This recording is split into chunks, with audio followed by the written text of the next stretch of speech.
The addiction recovery space has a history of mixed messages for decades, well, centuries, actually.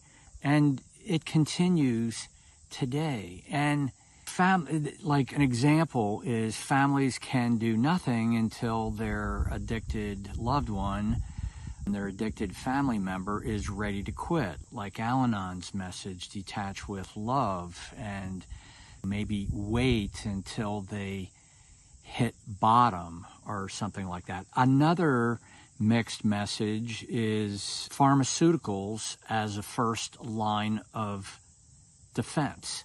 When pharmaceuticals are toxic and potentially addictive, and we know there are substances that are non-toxic and non-addictive, and those substances are called nutraceuticals. And, there's all kinds of mixed messages.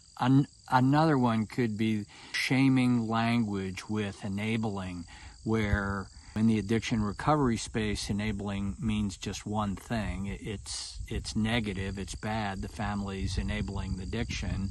But in reality, we all know that enabling can mean any number of things. When I'm conscious, I can be enabling something that is healthy, as opposed to when I'm not as conscious and I'm enabling old patterns that reinforce addiction. Hi, I'm Jeff Jones, founder of the Family Recovery Solution, where we have a mission to create conditions in our coaching relationships with clients, specifically families, so they can create conditions in their family to become stronger than the addiction. And mixed messages is probably one of the biggest obstacles. And the result of mixed messages is black and white thinking. And black and white thinking is something happens, I have an impulse, something comes up, I think it's the truth, the whole truth. I think it's all of the truth, and I don't consider any other options. And that manifests in families from the standpoint of a very narrow focus, 100% of the time, on the problem, the individual with the addiction.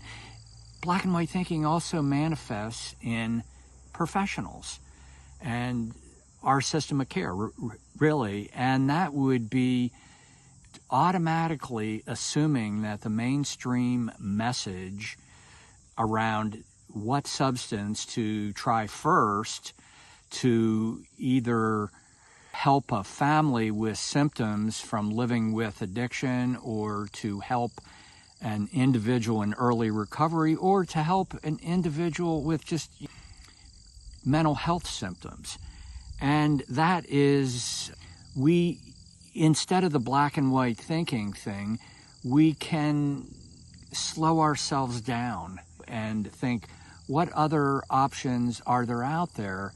And we can, I identify nutraceuticals are non-toxic, they're non-addictive, and why not use them as a first line of defense? And I've been doing that for years, and I know plenty of other people who have, but that's not the mainstream message. And nutraceuticals can be the first line of defense, and if when needed, pharmaceuticals can be a second line of defense. And it isn't just either or, it's both and.